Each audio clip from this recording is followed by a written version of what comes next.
What's up, everyone? Welcome back to the second episode of the Fast Life Podcast.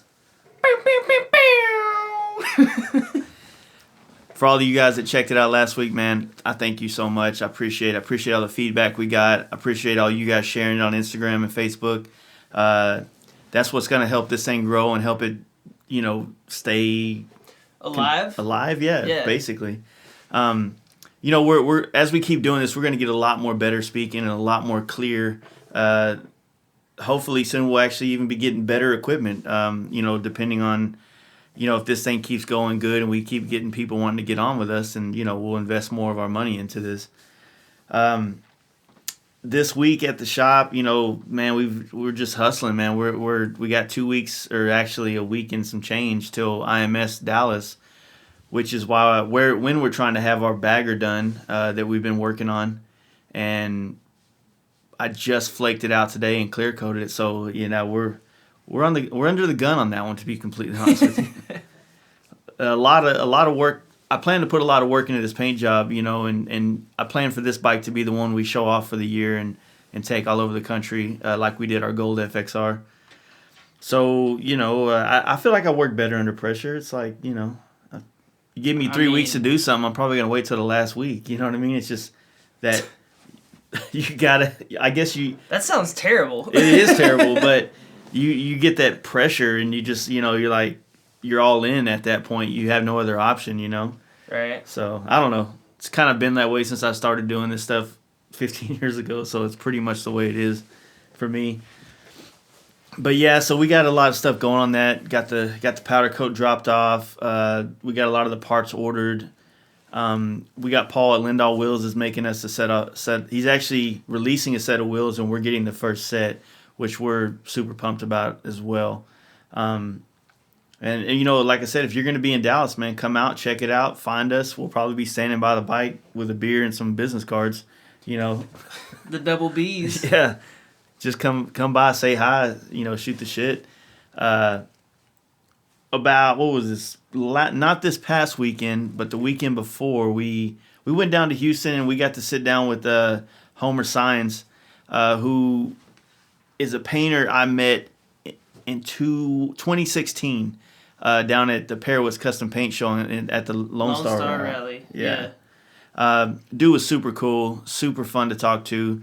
He's relatively new to the paint game, but he's already making a pretty nice stamp of his style and his work. And while we were in Houston, I just figured, fuck it, man, I want to sit down with this guy. I want to hear his path and hear his ideas and shoot the shit, like have a conversation about what we both do for a living and how we feel about it for the most part. Yeah, but he also does tattooing and stuff is kind of like his main revenue, I would assume. Exactly. He's got a very successful tattoo shop. I think it's called 713 Tattoos up in Houston, Texas. Not quite sure if it's north or south, but sure, if you listen to this podcast, you know how to use fucking Google, so right. Check that shit out. If you don't, it's the best. He's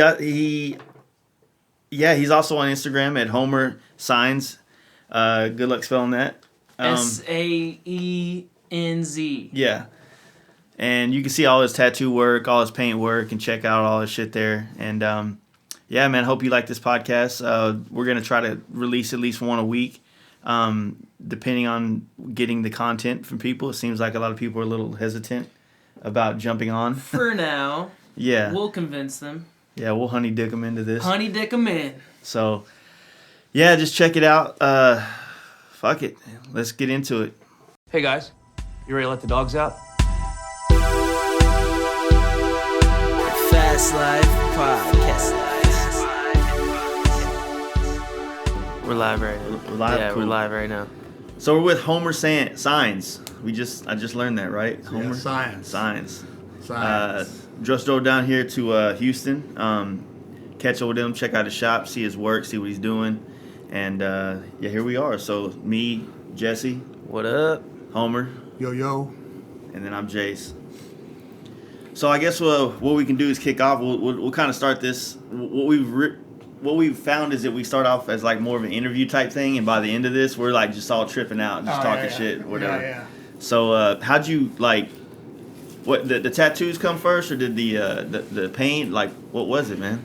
Man, the tattoos come first. I've been tattooing, 25 years, give or take. From a small town, came to Houston to try to do something better, I was married at the time, so I was trying to, make a little money, do better for my family. So I moved to Houston, but I've been tattooing for a long time. That was, that's how I started. And it all, it just happened accidental. My girlfriend at the time, she called me. She's like, oh my God, a sheet of plywood flew out the back of a truck and hit my mirror on the door and it fell off. And I was like, oh fuck, you all right? She's like, yeah, I'm okay, but my mirror fell off. I'm like, well, that's no big deal. You got a little Scion fucking XB, Yeah.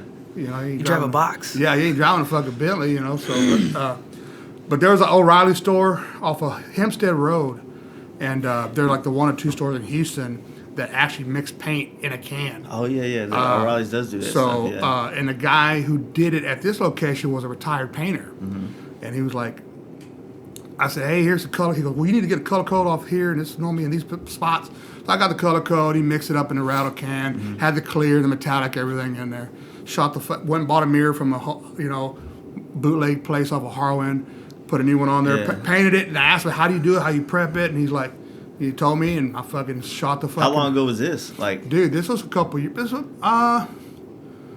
Man, that was probably, I would say, like maybe 3 years ago, give or take. yeah, I was gonna say, if it wasn't that long ago, man, YouTube will teach you everything. Yeah. You know what I mean? So, Hey, YouTube's my friend, dude. Exactly. YouTube is, taught me a lot of shit.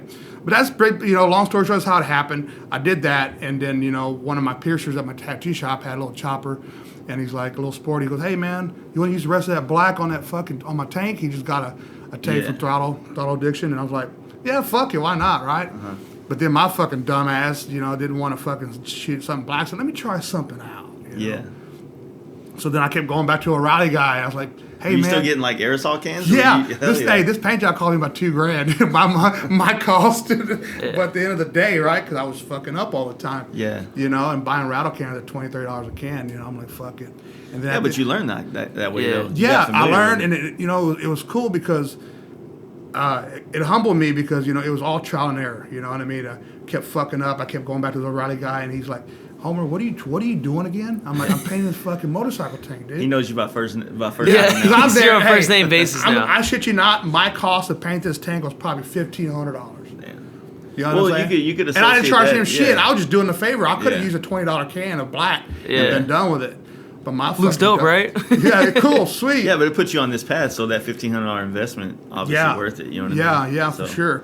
But I ended up doing this tank, and the guy was like, "I'm curious." He goes, "Oh yeah, right, man. Good luck with that." And I brought him a tank. He's like, "Holy fuck, dude." It was cool. It was cool. I look at it now, I'm like, it's a piece of junk.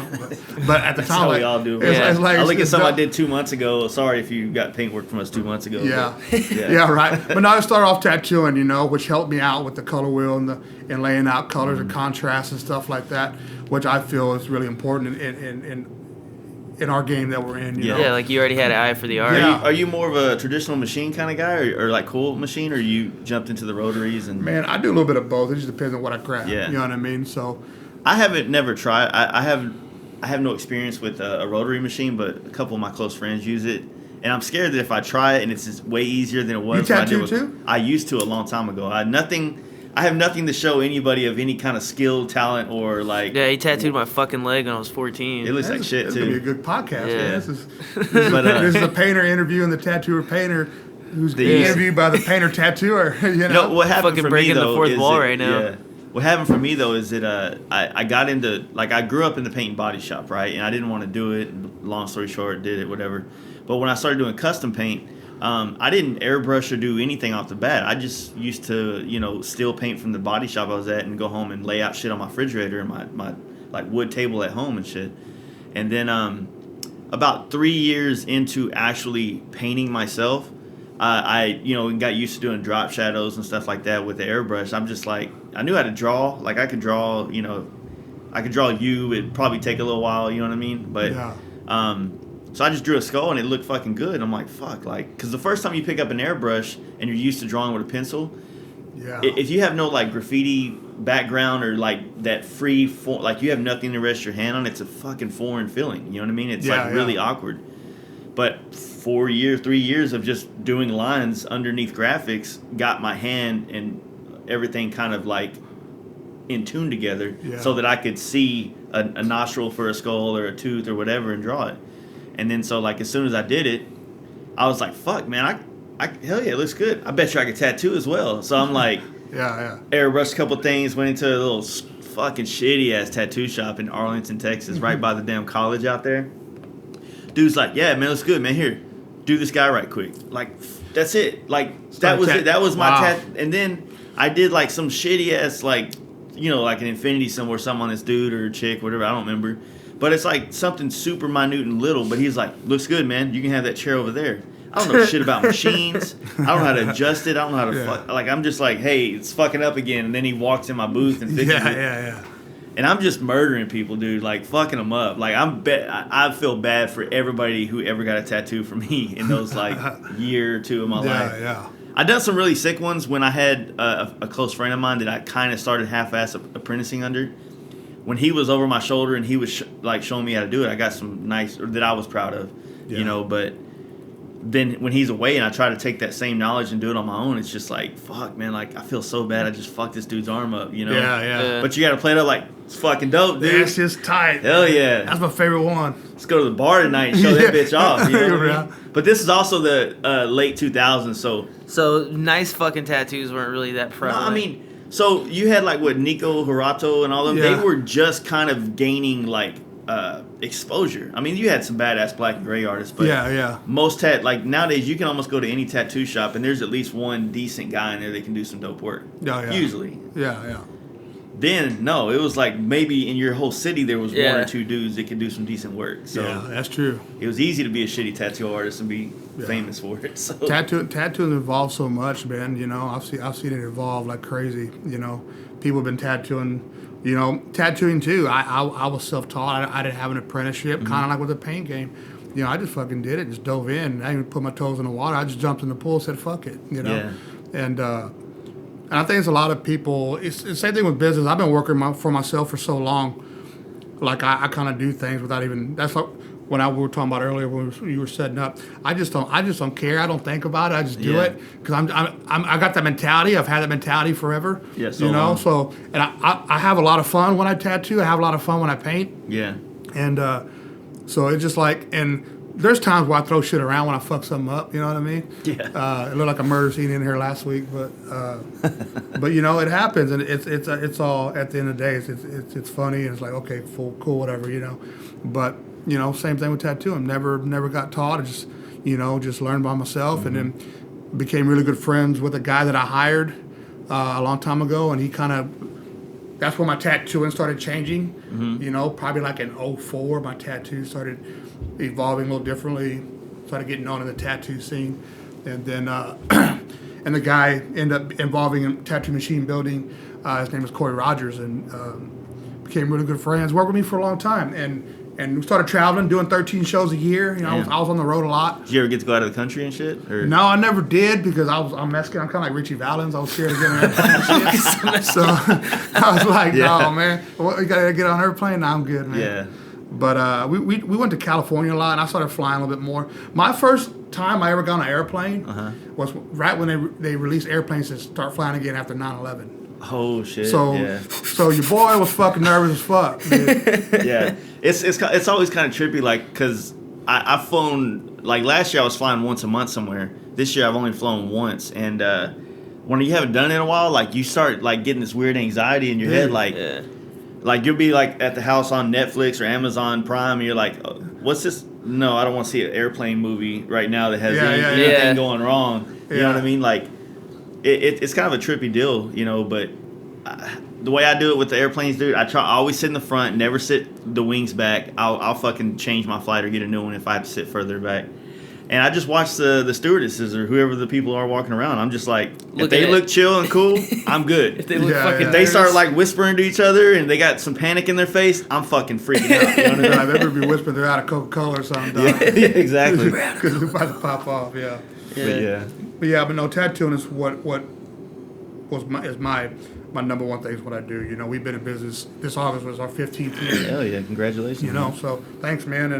And even with that, I didn't even expect for me to be around 15 years. You know what I mean? I didn't think, you know, I moved to a big city from a small town called Port Lavaca, Texas, near Victoria. You know, and I just said, fuck it, I'm going to just do it, man. And what happens, happens, you know, and it happened to work in my favor, which, you know, I'm blessed for that. And, you know, the rest is history, really, you know. So how's like Houston? Like I don't really come down. Honestly, I come to Houston usually only as passing through on the way to Galveston for Lone Star. Same. Yeah.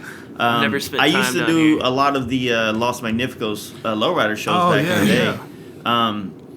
But that was probably 2007 to 11-ish that I was doing all that, and I haven't really been involved in that scene since.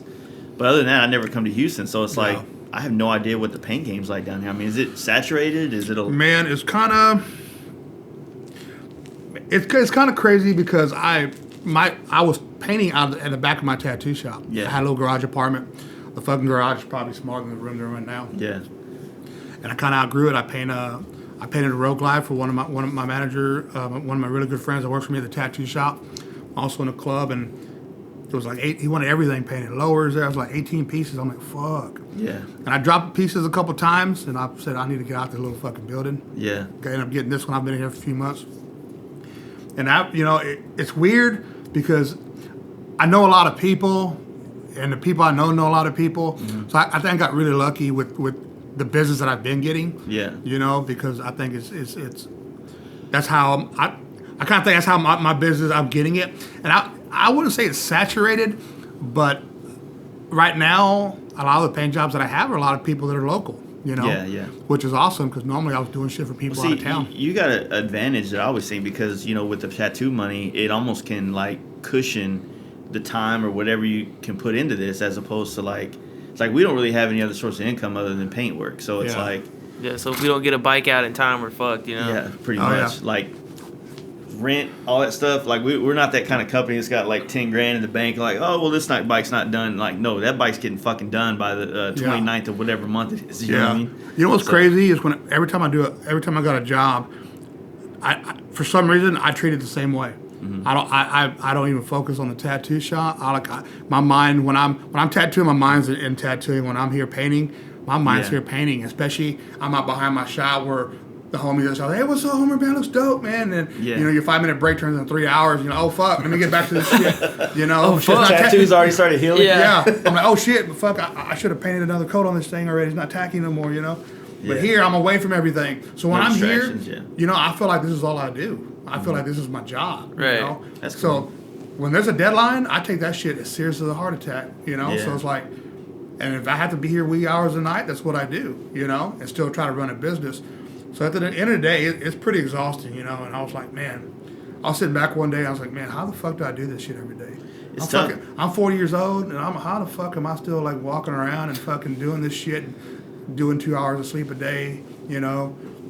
Yeah, it's crazy. I guess you could argue that you probably have a lot more badass stories about your life on every day.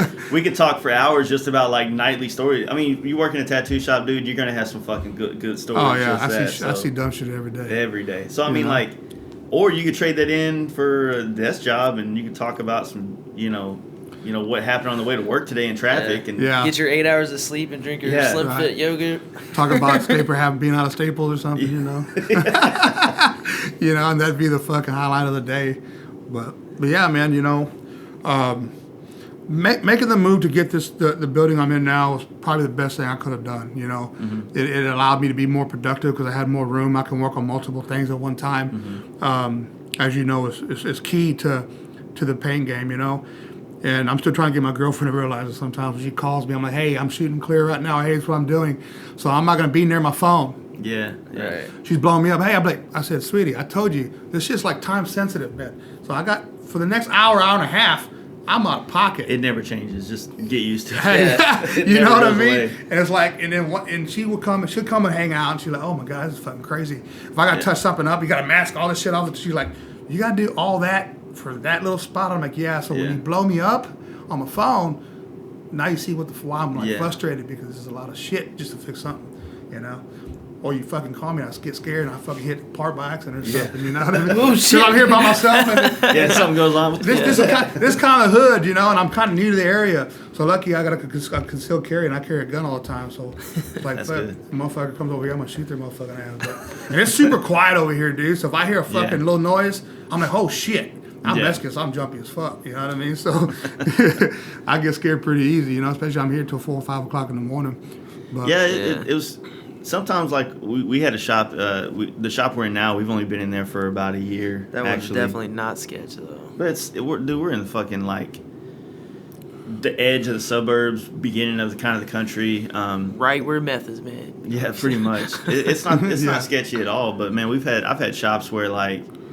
Yeah, it's... That's where you get the best prices as far as overhead, you know. I got super lucky with this place, you know. Like I said, a buddy of mine owns his warehouse. He's an old school tattooer buddy of mine, and he's bought a bunch of warehouses, and you know. So I got a lucky, really good deal here. Mm-hmm. And the good deal that he gave me, I haven't even paid that full amount yet because he still got, as you've seen, cars and shit still left in here, and fucking band member shit, and you know. It is tough. Like you want to be in a city just for the fact of like.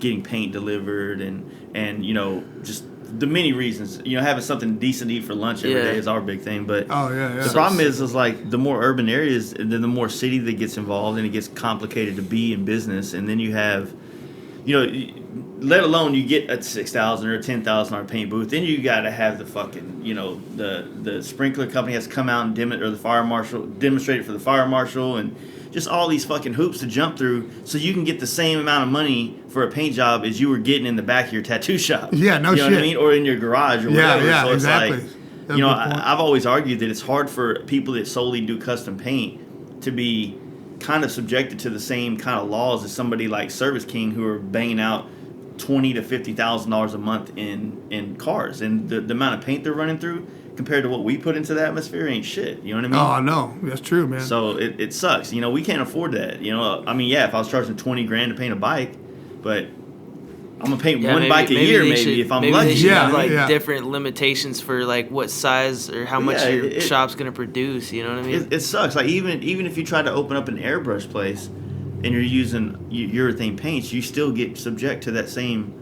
fucking laws, you know what I mean? One of the paint companies that I use is down the street from my tattoo shop.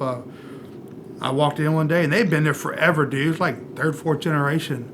They've been there forever, and I walk in. It's a cool old fucking building, dude. It's super dope. And I walk in. There's all this fucking flammable fucking tin shelving things everywhere and shit. I'm like, what's going on? He's like, fucking city came in and says this is flammable, so we got to label this and do that. And the fumes this, fumes that. I'm like, you're mixing paint. You're not even painting it, dude. Yeah. You're not spraying it. You're mixing it. You know, he's like, well, EPA, all this bullshit. They had to go through all these hoops.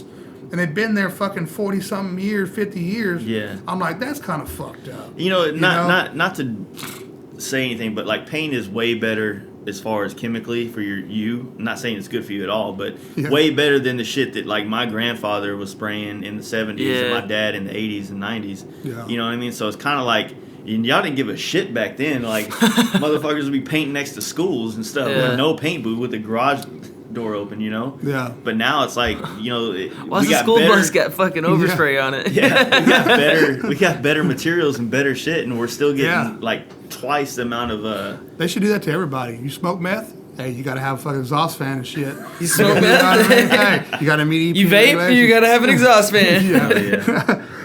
Pull a permit for that. Yeah, pull a permit. Fucking crazy. So, like, what's your plans with this place? I mean, like, where do you want to take the paint side of your business? Just employees, all that type of shit, or what are you thinking? What was the last part? Like, where do you want to take this as far as like a big spectrum? Do you want to get like a staff and have more? I say I don't, but you know, my tattoo shop's turning into something that I decided I want to do. You know, my tattoo shop, I got 10 employees there. Here, I'm a control freak. You know what I mean? I feel like if I'm not sanding this part, it's not going to be prepped right. It's not going to be perfect. I'm going to spray something and fuck. I can blame myself. Yeah, it's easier to be mad at yourself. Yeah. And I can be mad at myself and throw something at the wall, and you know what I mean? You're good. And I don't want to have to point the finger and try to digest, okay, which one of these motherfuckers did this, you know? But I say I wanted to be small. I like it like that, you know?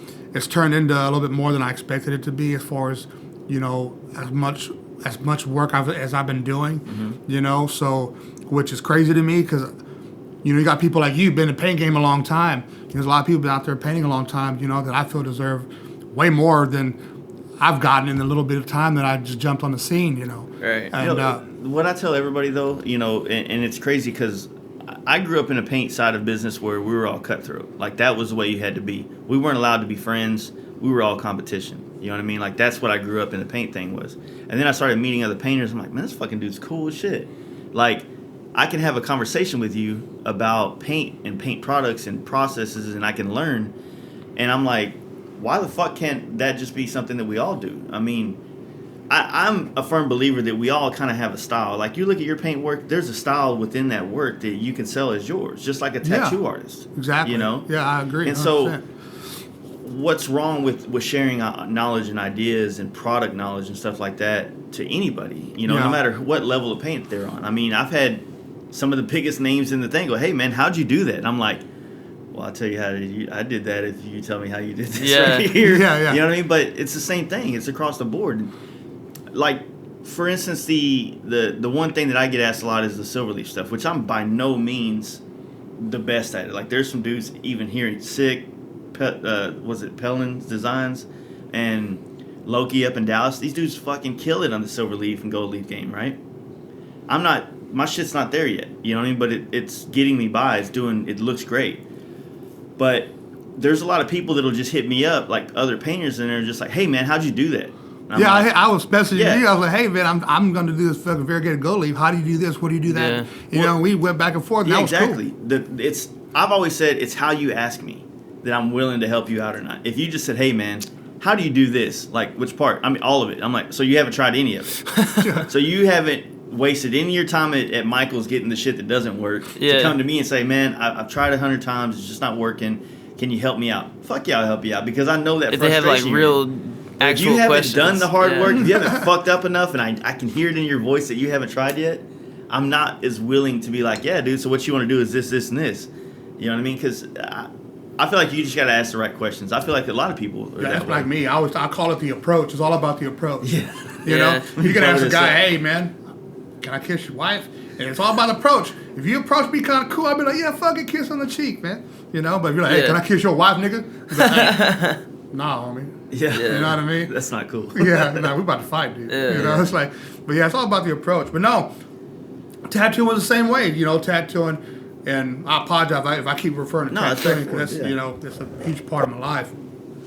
But you know, back in the day, said of Jerry and you know, and other tattooers would be like, hey, man, check this out. Here's some fucking some pinup girls I did. What do you think? And then they would pass it along and ship it to each other. And then they would change it up a little bit and they send it back. And then this is how this whole thing evolved. That's kind of how you see designs that look so similar. Yeah. Or sheets of flash look so similar, done by so many people because they were in a little circle of communication and you know asking questions. Hey, what kind of ink are you using? Hey, what are you doing? What's this? You know, same thing with painting. I think it's awesome. You know. You know, I dive into everything, and then and I'm super stubborn, and I want to learn myself, and I want to Right. kind of figure it out. But I Yeah, did but it. that's how you should do it, though. And and then I was like, man, fuck.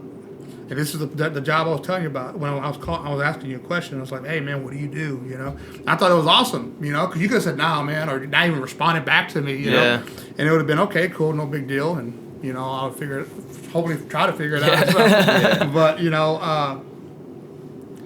But it's like, you know, I think it's cool. I think, like you said, there's a lot of good painters out there. There's a lot of cool people out there. You know, when we met at the Losar rally at The paint show. that paint show, dude, I've never felt so out of my element in a long time because I kind of felt like I was at my first tattoo convention. Yeah. You know what I mean? There's a lot of people that you know what the fuck they're doing, and you're like, okay, I'm here. Well, I love that bike. Yeah. That's when, you know, Justin and you and all them, like Justin's a... Are you talking about Justin's bike? Yeah, like, Yeah. we had such a fucking blast with Justin in Houston. Like, I Yeah. love that dude to death. You know Yeah, what I dude, mean? he's And cool it's as just- hell. And you know, his bike is cool. You know, when I saw it there, I was just happy to see another bike that wasn't a bagger at the thing. Not that I have anything against baggers, but it's just cool seeing a different style of bike getting fixed. And then what's crazy is, like, I guess my talking point is I had just done my Dyna, and I so badly wanted to do that color scheme. Yeah. I wanted to so bad, but I didn't want to be like the next guy that did that color scheme after Schultz did it.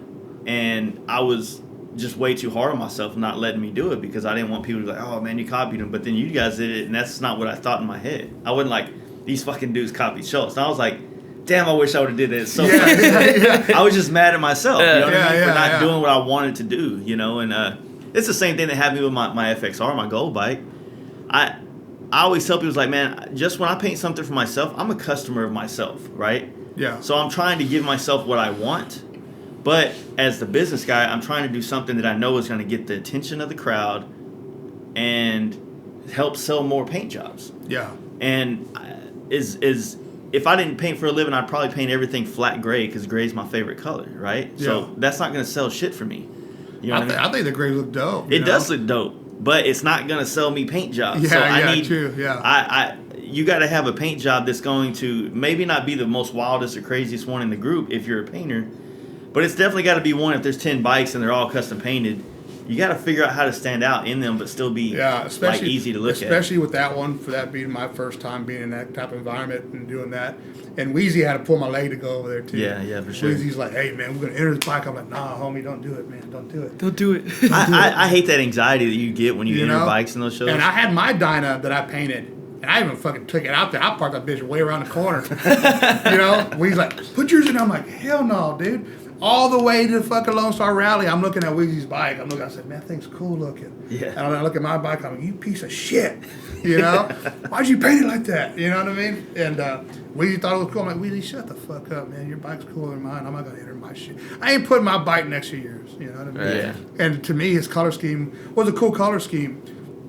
And nowadays, everyone's done it. Everyone's done the flames or the fucking sperm tail looking tip flames or, it's all about, to me, the attention of, like you said, the color scheme. Changing up and doing that in a different way, in a different approach where someone is more appealing to the eye, you know what I mean? Kind of like doing a tattoo, when you make it fit that body part, it's way more attention grabbing than if you were to just lay it on somebody. Right.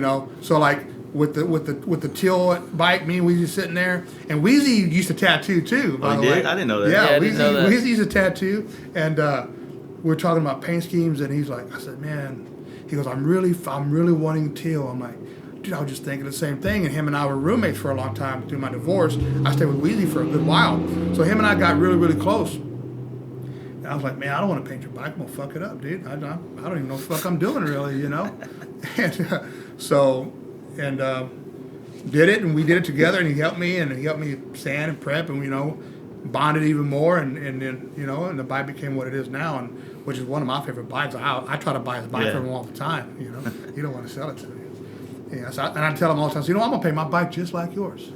You know what I think is a good thing to do as a painter is, like, take something like that paint job that you were proud of and then reiterate come back to it later on after you've developed more time behind a gun and behind a pinstripe brush, and see how you can do the 2018 version of that paint job. Dude, it's fun. Like, I've had the luxury of being able to paint a bike that was iconic in my resume at one point in my life, and then having the same opportunity to recreate that paint job with the new skills I learned. And then it becomes like, I don't know which one I like better, because this one's kind of a nostalgic look, and this one's kind of like me now, but I'm not, Yeah. But it's still a great experience, and it helps you kind of grow as, like, your own abilities and taking it. Yeah. So. But yeah, no, the Houston has been treating me right so far, pretty good, and I'm super happy for that. And it's, helping me, pay for this building, which is not a lot of money, but pay for this building and keep myself busy. I have. You still got the Dyna? I sold it. I sold it to a buddy of mine who's a bartender. I sold it because I had 4 bikes. I'm like, I don't need this many bikes, You got anything running right now, or are they all projects? No, I have. I got Big John. John Collins is building my 60 Panhead right now that I'm waiting for, that I want to paint really bad. And then I have a Softail Deluxe, 05 Softail Deluxe, all gangstered out and shit. Nice. That I'm going to paint as well. And then and I have a 15 Street Glide Special. So you got a bagger now. You're in a bagger. Yeah, I'm big wheel bagger in it again, but 21. Hey man, but nah, they're comfortable as shit, dude. When I bought that thing, I just wanted to ride until the fucking gas was empty, because it was like I felt like I was on a couch. I'm like, this is badass, Well, the reason I jumped back into the baggers was just for. I saw the creeping kind of like performance bagger thing kind of coming along. I fell in love with the Dynas, and I fell in love with the culture of the FXRs, and just bikes that are tall, that handle well. You can go over a fucking curb. You can go off road if you have to. Not that I do that often, but it's nice to know that if I'm parked at, like, say, an urban area and we're parked on the sidewalk, I don't have to do like a 40-point turn to get back off. Shit. I just jump off the edge of it. Yeah. But just, you know, you get on these bikes and you don't have the kind of problems that I used to have with my big wheel bagger. You know, I don't have the air ride problems or the charging issues because I have some fucking massive stereo in it. So this bagger was just kind of a chance of, like, building another bagger for myself that's mine, but in a completely different genre of motorcycle styles. You know what I'm saying? Yeah. So, I'm super, like, fucking pumped about riding it across country and just kind of digging. I want to do the same thing. I walk by it all the time in my garage. I'm like, man, do I paint you? Do I leave you alone? Yeah. And the guy's like, you can't be a painter and have a stock paint job. I'm like, yeah, I can, man. I get nightmares of that road glide that I painted, you know, and it was just a pain in my ass. Dude, it's tough, man. Like, you gotta, you know, a lot of people that aren't used to painting baggers or I grew up painting sport bikes, so I'm used to painting 20 plus pieces of a bike. But some people are, you know, they grow up painting the chopper tank, that's it. And then now they're painting Dynas, they got 4 more pieces, you know, and then so much work. Then they jump into a bagger and they're like, fuck this. You Baggers know what I mean? are fucking cars. It's a pain in the ass, but I'm not gonna say I don't enjoy painting them because there's a certain, like, enjoyment you get out of once you get past the point. It's like threshold, like, I don't want to do it, I don't want to do it, I don't want to do it, and then you get past that and you're like, see something taking shape and you're super motivated to do it after that. Yeah, for sure. You know, but when you're looking at all those parts on the ground, you're like, I don't even fucking want to sand these parts right now. You know what I mean? Yeah, but you don't. So I mean, it's cool. I do all the sanding. I don't even want to watch him sand these parts right now. Yeah, there you go. But Houston needs to be closer to Dallas so you can come sand my shit, man. Dude, I'll buff, sand, whatever. I really hate sanding though. I've been doing it for too long. I quit. It's the most important thing to do, though. And a lot of times it's pretty therapeutic to me, you know? Yeah, you know. Until it gets to a point where you're so good at it that you're just like, you stop trying. You stop, like, it's no longer a thing. Like, there's no longer a challenge to it, so it becomes too... What needs to happen for that statement to work about it being the most important thing is that, unfortunately, on, like, Instagram, there's no, like, badass preppers of IG. You know what I mean? Yeah. There's nobody getting fucking 20, 40,000 followers. The best wet sander of IG of the year award goes to, right? Exactly. Yeah. Now, if there was, then maybe you could, like, sell that fucking thing. Like, hey, man, you see these famous ass wet sanders on here? These dudes fucking prep, bro. And then, like, you can sell that. You should start that page. Yeah, dude, you can run it. Whole bunch of dudes just saying it, looking like they hate life. Yeah. FML. See who can look more. You're gonna be the only white motherfucker. More depressed. And I'll be masking this shit. Everyone else will be masking this shit, sanding. Yeah, I really though. Yeah, but baggers, you know, painting that bagger was fun. You know, once I started doing it, it was really fun, and because I was used to doing Dynas and choppers, you know. Yeah. But like when you do a bagger, you got the lines. You know, you got gold leaf, silver leaf, following every piece, flowing right. I look at it, I'm like, fuck that. I'm just gonna follow the line of this piece and this piece, and then put it together. You know, and it'll look cool. Hopefully, that's what I'm trying to train myself to do now because I'm used to painting the baggers where everything's stretched and connecting. So that flow from the fairing to the rear fender is achievable. Now you do a stock set of 10, so you got stock side cover, tank, bags. I'm in a completely new waters. Oh yeah, you know what I mean? yeah. So I'm looking Makes at sense. this bike in a completely different way because I'm used to looking at it with all the stretched parts on there. Yeah. So the paint jobs I used to do on baggers, they don't really apply to the stock parts. Yeah. So and then, you know, I found a way to make a Dyna paint job have a little bit of flow to it, but without the connectivity. But now I'm trying to get that same feel on a bagger, and it's just tough, man. It's like a tough mental game of trying to get ready. I'm sure it's the same like if you're doing if someone's giving you complete rein on doing a full sleeve and you're the one that's got to piece all this shit together, and how do you bring it all together clean, nice, and you know, sometimes you'll do one, you're like, fuck, man, I wish I could just erase this and do it this way this time, and you know, it's tough. Yeah, it is, man. So like I said, when I look at paint jobs like the style that you do, it's like you said, everyone's got their own style, and you're absolutely correct on that. You know, and a lot of people don't see it that way, which is crazy to me, you know. Yeah, customers don't see it that way. You know, and a lot of times artists don't see it that way. You know, artists like, oh, fuck that dude ripped me off. You know, that's my color scheme. No, motherfucker, you didn't invent that color or that Right. color scheme or the color wheel. It just happened that those colors flow together. Yeah. The paint job is not your paint job. The colors may be the same, but the style of the bike is totally different, you know? Yeah. And if you look at a Schultz paint job, you know Schultz painted it. You Yeah. know what I mean? If I look at a bagger, if I look at a paint job he did, I can pretty much say, Yeah, okay, you can Chase use did the that fine- paint. Right. Yeah, exactly. You know? Me, people are like, I don't know who did that. Who's that dude? You know? See, you know, I'm still trying to get in there but no, it's like everyone's got their own style, and I think it's really important that people, you know, get together close in a community because it's cool, man. You know, I love to talk, I love to meet new people, I love to party, I like having a good time. Right. Yeah. You know, and then our community is so tight knit, like the chopper scene is so tight knit, man. If you need help, they're gonna help you out. Yeah, you and know see, what I mean? that's kind of what started changing for me is when I started getting around all the chopper dudes and the Dyna guys, I felt like it was less cutthroat, more open, more cool, Yeah, more chill, yeah. and it wasn't so much like. Not that I've never really been the one to like point anybody's mistakes out. Like in Dallas, we have some pretty well known painters, and before I was friends with certain ones, or some today that I'm still not cool with. If someone comes to my shop said I was thinking about going to him, I'm just like, dude, he's a good painter, man. You're gonna get a good solid product from him. What you got to do as a customer is figure out: do you like his style of paint work? Do you like my style of paint work, or do you like this other guy's style?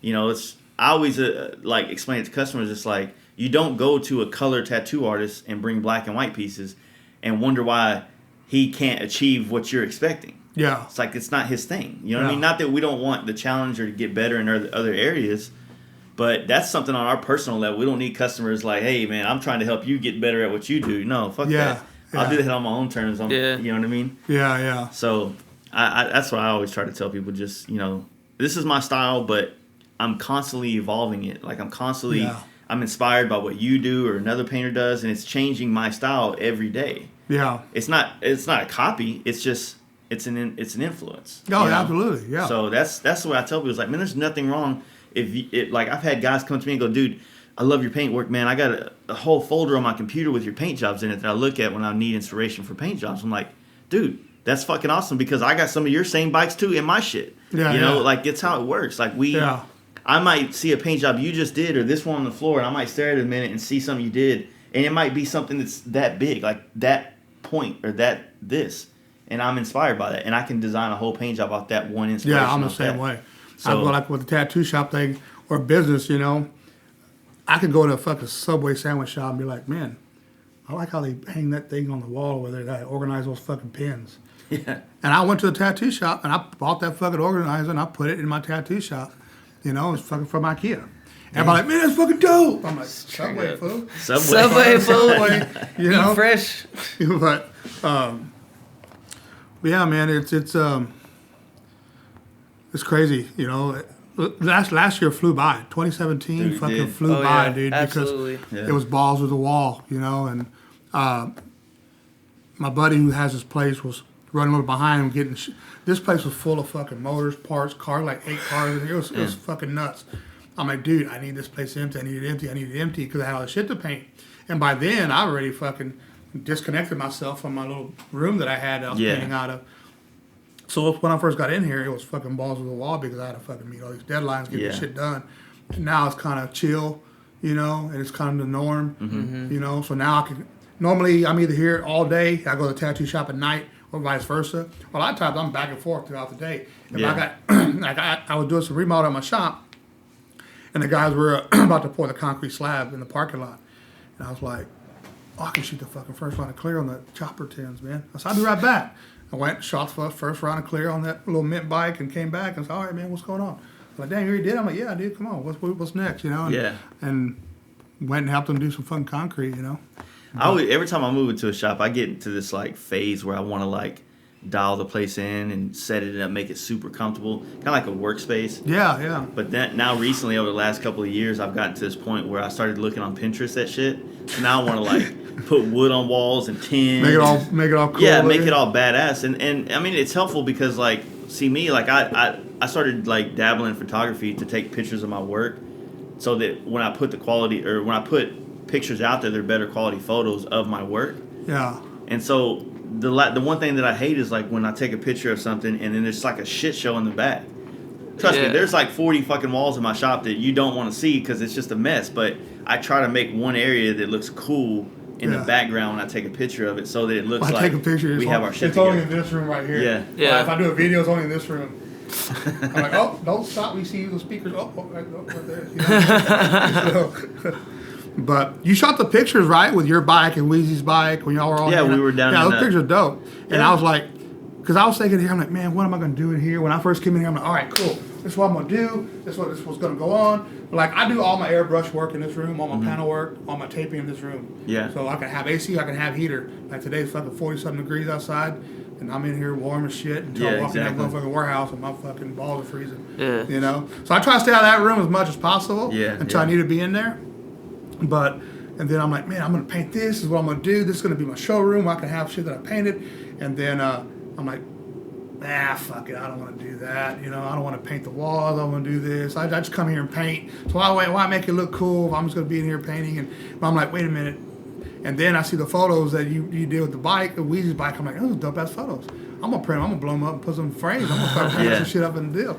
You know? Well, you know, like, it's kind of like I've always felt like a shop. Or that's why I still do all my artwork out of my garage. You know what I mean? Like I have a shop that we're slowly kind of building, but it's super small, so it's hard. Like there's not enough room for me to do airbrush work and paint work and all the other stuff we do there. So I take all my tins back to my house in my garage where I have everything set up. My vinyl cutter, all my shit that I use is right there, and I kind of like customers coming there. Like I feel like it's a more custom environment to where I have a lot of shit on the walls so they can see pictures of bikes we've done or magazine plaques or just cool posters that I have. Yeah. And it's just more of a place to talk as opposed to being in the shop with the fucking, diesel heater running and the boost on and the compressors on and we're yelling over each other. Yeah, so what do you want to do? It's just not the environment you want to have someone in. But like if we had this, like kind of an entryway, man, I'd be all over it, dude. This shit would be so fucking dialed in here.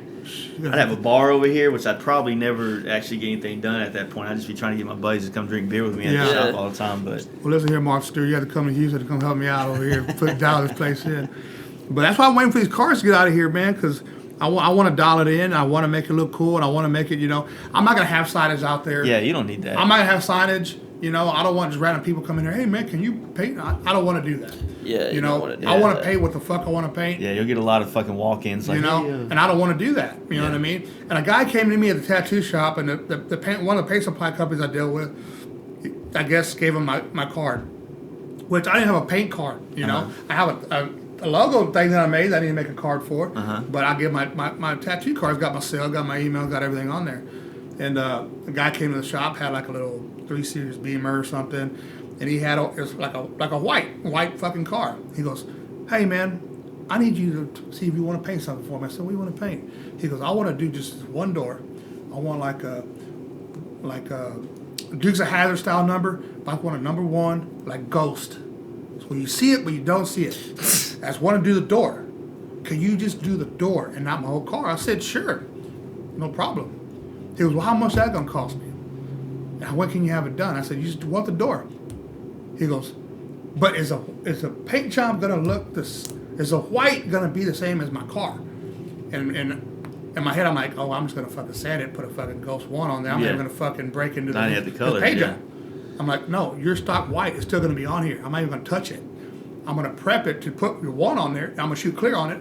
I said, the only problem is I'm going to have to try to shoot and have some orange peel in the motherfucker because your car's full of orange peel. Yeah. Stock car. I'm like, this is not really what I do. Yeah, it's hard to achieve. Yeah. I said, normally I paid a car, and I would send that motherfucker to 5,000 grit, Yeah. 5,000, and I said, it's fucking baby's butt. He's like, baby's butt. I'm like, dude, baby's butt. What's orange peel? I'm like, dude, your whole car has orange peel. I'm like, so I'm gonna paint your door, and I'm not gonna have orange peel in it because that's just not the way I do shit. Yeah. So your door's gonna be baller as fuck. It's gonna be smooth. I said, but he couldn't grasp that I wasn't gonna touch the paint job, his base coat. I said, no, I'm gonna sand it this, and I'm gonna put the 1 you want on there. Then I'm gonna get a color that's a little deeper than what you got there, and I'm gonna fucking put your Ghost 1 on there. And he goes, how much is that gonna be? I said, man, I don't touch nothing for less than $600. I said, I'm gonna paint your door for $600. He's like, oh hell no. I was thinking like $100. I was like, What the fuck? $100? Hell no, dude. I was like, no, man. That ain't happening. Yeah. You know? Yeah. I'm like, go to Mako or go somewhere. I don't know what to tell Mako you. wouldn't even do that for $100. Shit, they might. They do a whole car for $500 on shit. No, they bait you in the door with that shit. Yeah, and then they hit you with like, yeah. oh, that's our base thing, and But if trust me, you do this, you end up paying a lot more, but you're still getting a $100 paint job. yeah, Yeah. Mako ain't fucking Yeah, worth it. yeah. But, you know, it's like, My I car don't is want to Mako deal with as that type fuck. of customer I here. painted that. Yeah, You know, I don't want to deal with that type of customer here. I want to Yeah. kind of be low key to where, man, it's so awesome just to come here. I'm not bothered by nobody. You know, I'm to myself, and you know, and I need that for me because I got like ADD, OCD like a motherfucker. I say, oh, fucking squirrel, and I'm over here and I'm off to doing something else. Yeah. same. You know, if I have the homies at the shop, oh, we're chopping it up for a little bit.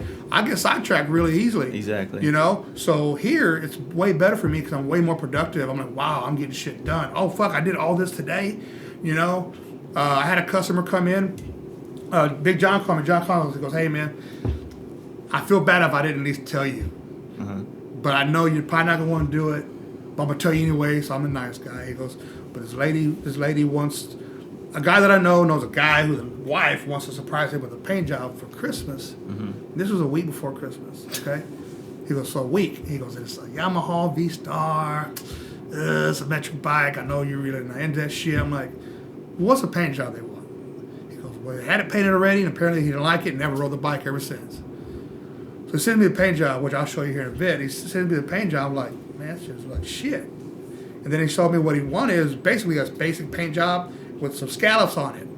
I'm like, shit, I did that shit in a couple days. You know, drag my feet on that, and you know, I'll be done with it. So I call the lady. The lady calls me. I said, "Bitch, have her call me." She calls me. I'm like, "Yeah, I can do it, but I'm gonna have to charge you more because I'm gonna have to put everybody's jobs aside. I can't post it online because people are like, hey, why the fuck are you paying exactly. that? And where's my shit at?" You know, I Yeah. said, so, you know, so it's a little different for me. So kind of, you know, I can't post it, so don't get weirded out if you don't see it Yeah, if online. you don't see it, yeah. I said I'll post it later on or something. You know, Yeah. so do the agreement. I still today's never seen her, never met her. For real. It was all over the phone here locally in Katy. You know, she goes, I said, would you bring me she goes, can I bring you the bike? I said, no, you bring me the 10s. I don't want no bike. I don't want to lose nothing. And then she's like, okay. Next day, she's like, I'm having a dilemma. I can't find nobody to take the parts off for me. Can I just have a flatbed, bring you the bike, and I pay an extra $500 to take off the 10s? I'm like, hell yeah, bring the motherfucker over here. I'll take this son of a bitch off. I didn't know the fucking rear fender was going to have 35 screws in it. Yeah, right. exactly. But, you know what I'm saying? Went back with 28, huh? Yeah, I was like, yeah. No, I did like I do my IKEA furniture. There's a couple screws left. When I put it together, I'm like, hey, I got some extra screws here. Sweet. You know? I won't be extra in case I lose one. So I was taking pictures. Like I said, man, I'm not familiar with this bike. You know, to me, I feel like a Harley's really easy to take apart and put together. You know, I had 4 fuel lines in a fucking gas tank. I was like, 4 fuel lines? What damn. the fuck? Yeah, they got like a return line for the fuel Yeah. injection rail. It's weird on the metric stuff, you know, but yeah, that's cool that you got it. So you got it banged out in the I got day? it banged out. That dude with the trailer brought it over here. He's like, well, I guess I'm going to see you in a week. You're going to have this done in a week? I'm like, oh, yeah. And then I got hit with the fucking flu. I was like, you got to be kidding me, man. I was like, son of a bitch. And I normally don't send progress photos, especially I never met this lady and whatever. So I sent her pictures of me taping it off. And because, you know, people don't understand the layering and, you know, what's going to happen. You know, like, why is that gray? It's a base coat. They don't understand that, so I don't want to deal with that crap. You know? Exactly. Like, Yeah. I have a customer right now who's super cool, but he's like super, just like I feel like the dude's, as we speak right now, sitting at his house waiting on me to text him something about his bike. Yeah. Right. And you know, it's not his fault. And I'm not saying this in a negative way towards him, but I don't like sending people pictures of their bike until it's to a point that Where they're gonna understand they're what's going on. understand it. You know. Yeah, I can send it to you with no clear on it, and I'm fine with that. Oh, so it's going to be glossy, right? So that's probably the main one. But That's fine, yeah. What happens is that when you start sending certain people certain things, then they start trying to get too much more involved in the process, and then I have to start explaining myself, and that's the one thing in my life that I have a weird pet peeve about. I turn into an asshole when I have to explain things to people that you came to me for my ability to do this, so why do I need to explain it to you? Like, Yeah. wait till it's done, and if it ain't what you like, Yeah. which I sketch all my paint jobs first, and then they approve the sketch, and then I paint Yeah. it. See, I think that's super badass, dude. I do that to save my ass. I think that's super badass. and I I do wish that- I wish I could do that, or I wish I did that. But It helps, dude. Your paint jobs are way more intricate than mine. They're super Dude, more even if busy and it's- involved. dude, So like with me, I change shit so much. I'm sure you do this as well. Dude, you can do it with paper though. Yeah. And you could change it 100 times on paper, and you're only spending like, the whatever it costs for the prism markers or whatever you use. So like when you're trying to dial in color schemes or combinations or separations, dude, do it with pens and pencils and markers, man. Because tape and paint and clear and all that shit is not cheap, and it's annoying. Yeah. So it's like sometimes I'll sit there for a week and a half trying to come up with a paint scheme on more of the long term projects, and I'm like, it's just not happening. I drew 10 different complete bike sketches for my FXR. And I remember that. The paint job is still not the same as the sketch. Yeah. It's just, it helped me fine tune where I wanted to take it. With me, I've been lucky where customers are like never tell me like, hey, this is what you're gonna do. Normally I say, okay, what do you like and what do you not like, pattern wise. I do the same thing. Yeah. Okay, I don't want lace. Okay, cool. Tell me what you don't and what you want, or what colors. Tell me color scheme you want. So as long as you tell me that, tell me the do's and don'ts. They let me run with it. That's pretty much the same. They're like, so what are you gonna do, man? You got any ideas? I'm like, fuck, I have no clue, bro. Yeah. I have no idea what the fuck I'm gonna do to your bike. They're like, what do you mean? So I don't fucking know until I sit there and I'm about to lay that piece of tape on there. I don't do it because it's gonna I'm gonna lose sleep. Yeah. I'm gonna change it a bunch of times. Like with tattooing, I used to draw shit way ahead of time.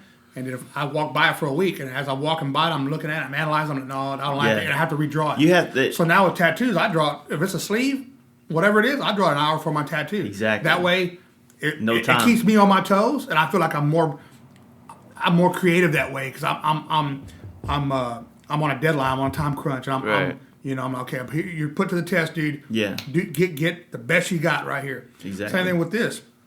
Okay, I know the color scheme's got ones. I'm gonna do the base coat, flake, whatever. And once I start laying tape down, I say, okay, first I'm gonna follow the body lines, and I'm gonna build from there.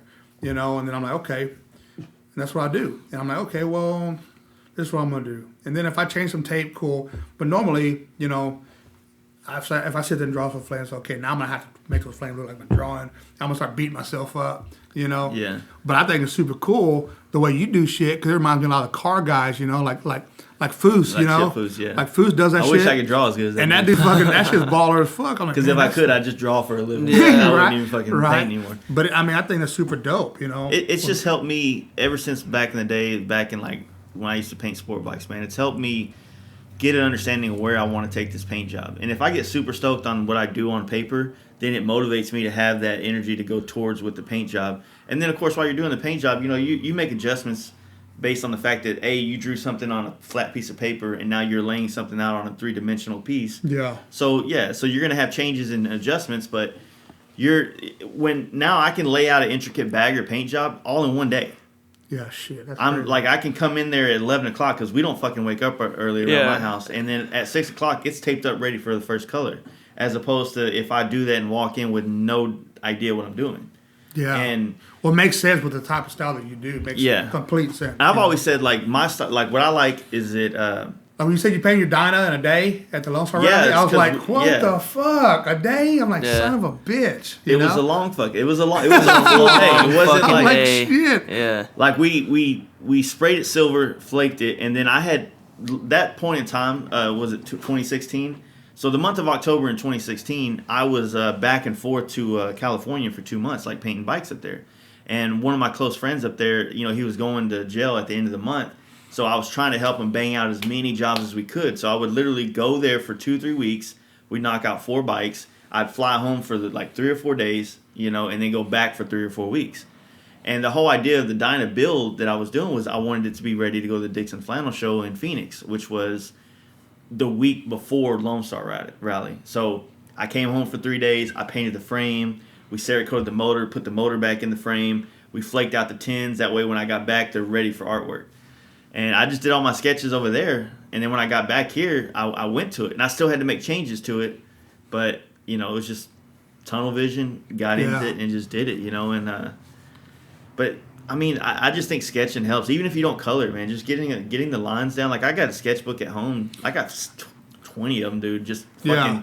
I have a sides of bags, My sides of sketching is tanks. kind of like with tattooing. I look at something. I look at someone's, I look at it, I get a piece of paper, and I kind of like with my finger act like I'm drawing some shit, kind of get an idea. I'm like, all right, cool, and I fucking just draw hardline an image. Yeah. You know what I mean? Because I've done it over and over again, kind of with you. Yeah. You've been painting so long, you know, it's like second nature to you. Exactly. You know, you do it with no problem. Me, when I drew my lines of the body of a part, I do the same thing. I'm like, okay, sure, what's scallops? I'm gonna, with my finger, I do the same shit. I'm like, well, what the...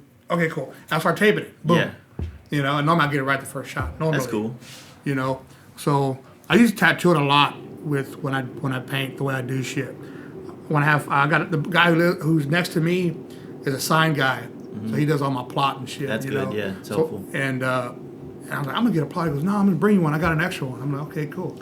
It's a whole other discipline to learn the programming. But I'm computer stupid. So I'd rather let you do it, dude, and you Yeah. just bring me the shit I pay for it. So many friends of mine that paint, they always like think that the hill in plotting is just getting a plotter. I'm like, no, dude. Like, there's a full, complete program you have to learn how to use to be able to even use the plotter you just bought. Yeah, yeah. Fortunately, I got lucky as fuck, man. Right before I started doing any airbrush work, I had found this really talented airbrush painter guy in Dallas that he let me rent space out of his shop to kind of paint out of when I was like fucking 2 years into this business, like 2004 basically. Yeah. And he did all that shit, and I just would watch him, and then he let me use it to make my own shit, and then I learned how to use it, and then I bought the program, and I've been using that same program since 2006. What is it, Corel Draw or something? Actually, it's Flexi Sign. It's like Oh, I know exactly what yeah. you're talking about. We use that. I just have a screen printing company. Yeah, And we use that program. So it's basically vectorizing is all it Yeah. is. I wish that I want to learn how to use Illustrator and Corel,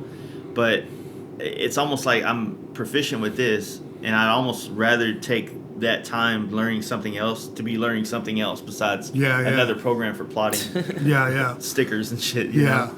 So, but yeah, I mean, it's there's just so much discipline, man. Like it's crazy because I've been doing this shit for so long, and when I got into this business, like, you had to be able to do everything, man. And now I feel like you can get in and just kind of be niche based. Like, oh, this is the only thing I do.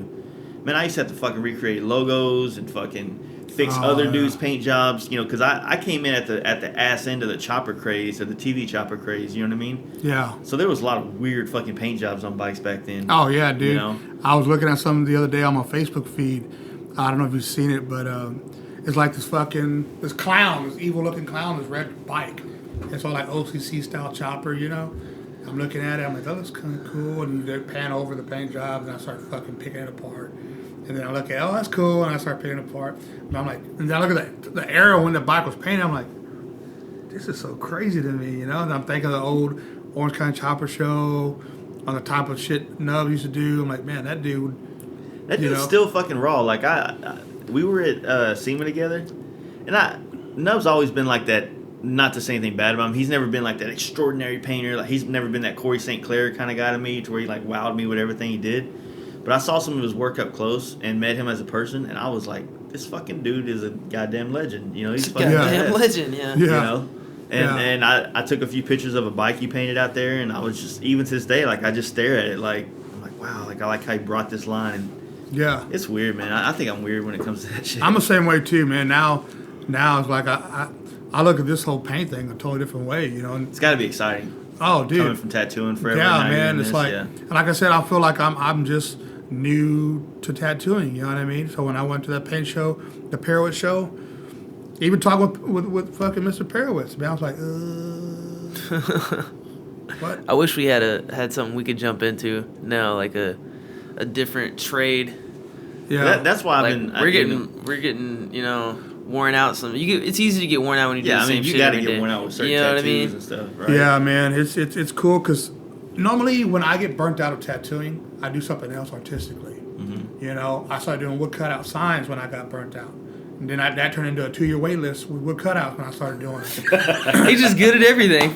No, I wouldn't say all that, but I mean... But just people want the shit. Yeah. And then I got burnt out again, and then that fucking little mirror on the fucking door turned into a taint that took me too much money to paint that I wouldn't even charge the motherfucker for. Yeah. And now this is what I'm doing a lot, most of my time now, more than tattooing really, you know, and I fucking love it, dude. I go home, I'm like, man, I love what I do. Even when I'm fucking tired, I fucking put a mover's blanket on the floor and I pass fuck out. My girlfriend texts me the next day, I'm about to go look for you. Where you at? It was 6:30 in the morning. Mine was Pass out fucking of drilling here. right here on the floor. I'm like, oh shit, gotta go. And I think, you want some Whataburger on the way home? And it's like, she's like, what the fuck? I'm like, I'm just always on the go.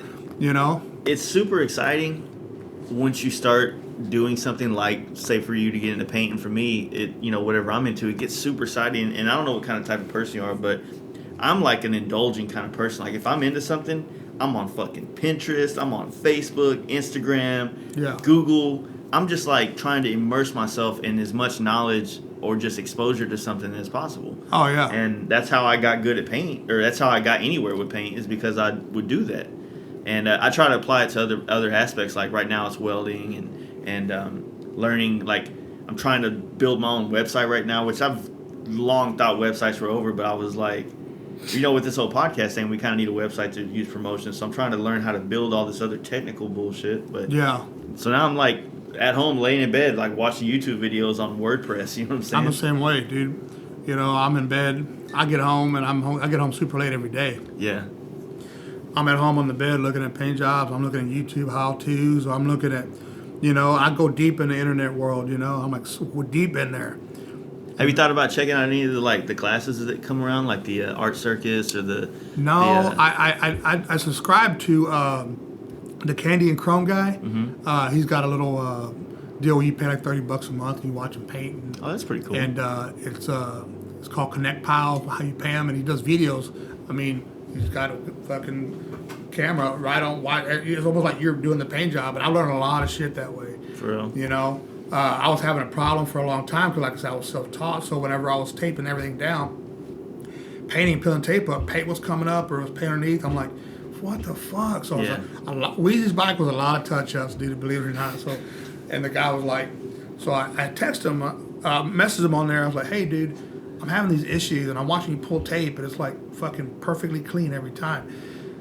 He's like, what are you sanding it with after, before you prep the tape? I'm like, oh man, like 600. He goes, no, you need to be using 400. And I do 400 after I shoot clear after over flake, and it's been a game changer ever since then. Yeah, the paint. And it's cool because I think he's a phenomenal painter as far as the lowrider scene. Oh yeah, it's just fucking. It's just fucking phenomenal. Dope as fuck, man. And I'm like, that's really cool that he takes the time. That's really smart too. To do that. Apply to that. Yeah. And it's smart because he's making killer money doing that shit. $30 a month from 100 people. I mean, no, he's got more. I'm sure he's got more, but I'm just talking like shit. Even just 100 people, like. And now like watching him, and I'm watching him paint these phone cases and shit. I'm like, how's he doing that so fast?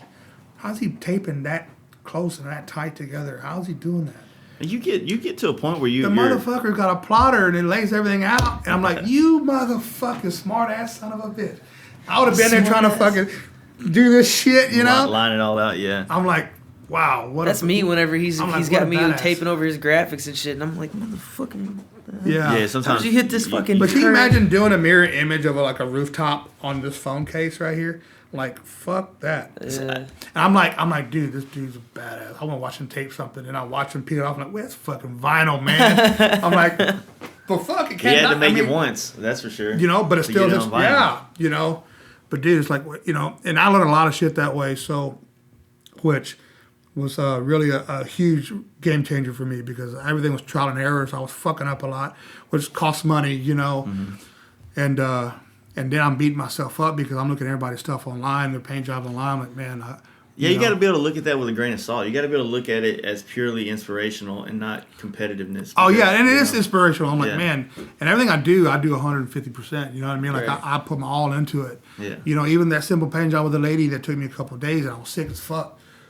And I was like, it's a simple paint job, but I gave it my all, And as I took the parts apart, I saw the paint job and who the guy who did it prior. I'm like, wow. And then and as I'm standing to prep to do what I'm doing, I saw so many flaws and mistakes just by trial and error that I've learned that I've done myself or seen online. Too, I'm like, oh, this is what he did wrong. Wow, I can't believe he did this. Oh, wow. And I knew why it looked like that, just because of my own trial and error. Exactly. That is the best way to learn anything is like by trying the simplest shit, and then once you try it, you're going to come up with questions and concerns about how to get to that, to achieve that. And you're going to be able to either A, ask the right questions to the right people, or B, look for the right answers. Like whether you're on YouTube or looking in like airbrush magazines or whatever the case may be. Yeah. And sometimes just staring at something, like if you look, what I used to do is I used to look at paint jobs in like Lowrider magazine, and I tried to understand like the process that they went to paint that. I was like, okay, so obviously they did this, and this. And once you kind of like pick back a paint job to figure out the process, then you know how to do it. Yeah, yeah. You know what I mean? And it helped me. It helped me a lot because I was painting more images, not really like one-shot signs or lettering, but I was doing tattoo images on wood, you know, on MDF and stuff. And I started doing it. I'm like, how do I make this look like wood, not MDF? I figured out a way to mix stain and shit to me. It looked like I painted it on wood. And be like, how the fuck you paint this shit on wood? I was like, it's an ancient Chinese secret. You know? But now I figured it out, and you know, and I looked at it, but by looking at this paint job that I saw online of the sign, I kept looking at it. I'm like, how the fuck would I make it look like that without it being that? And just kind of figured it out, you know. Same thing with the paint jobs. When I do something, normally every time I paint something, there's something in that paint job that I've never done before. Yeah. You know, and Wee's like, you just gonna do it? I'm like, fuck it, I'm just gonna jump in and do it. You know how I am. I just jump in and do it. And then when I get to like when I laid the variegated gold leaf, I was like, what do I do after this? Let me hit Jace up. It's like now I was like, I don't want to fuck this thing up. So yeah, you almost want to clear that and lock it in, so whatever you do next, you're kind of open for whatever. So, but yeah, man, it just that guy with this paint job, he sent his bike off to some guy building some crazy bike for him. Like I said, it's gonna be like a 152 or 150 something SNS motor he's doing, and so he's waiting for that guy to finish it. So I got some of these parts here. Now he wants to do the center console, so I had to get sandblasted. Cause I said, dude, you don't want a black center console for this paint job, dude. You might as well do the center console. He's like, no. He didn't even have a front fender. I'm like, hey, you don't have a front fender? I think you're missing some parts here. And the bike goes, I ain't no bitch. I'm like, oh, okay, cool. All right, bro, sorry. I ain't no like bitch. getting water thrown in my face. Yeah, I'm like, all right, dude, cool. All right.